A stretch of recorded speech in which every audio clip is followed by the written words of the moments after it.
आपण उभे आहोत शाल्मलीच्या झाडाखाली.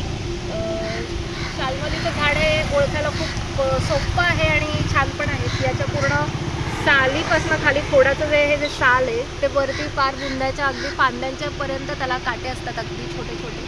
आणि हे छान त्याचं असं फूल लाल कलरचं, तर त्याला त्याच्यामुळे रक्तपुष्प हे पण नाव आहे, त्याला मोचा हे पण नाव आहे. कारण त्याच्या ज्या सालीतनं बुंद्यातनं जो निर्यास निघतो त्याला मोचरस आपण असं म्हणतो. तर याचं लॅटिन नेम सॅल्मेलिया आहे.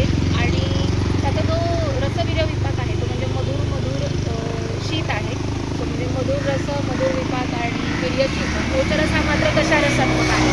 तर याचा सगळ्यात छान उपयोग काय, या झाडाचा काय उपयोग आहे, तर हे जे काटे आहेत ना ते उगाळून आपण पुष्पिकेवर छान लावू शकतो. तुम्ही कशातही उगळू शकता, जसं पावडर करा किंवा उगाळा पाण्यामध्ये, दुधामध्ये, आणि ते तुम्ही लावू शकता. त्याच्यानंतर याची फुलं, जी कच्ची फळं आहेत, जी छोटी छोटी कच्ची फळं पण आहेत इथे, तर ती मूत्रल म्हणून आहे. त्याच्यानंतर पुरुष विरेचनीय या गणामध्ये हे झाड येतं. अजून पण रक्तस्तंभकमध्ये येतं, मोचरस कशा रसात्मक असल्यामुळे.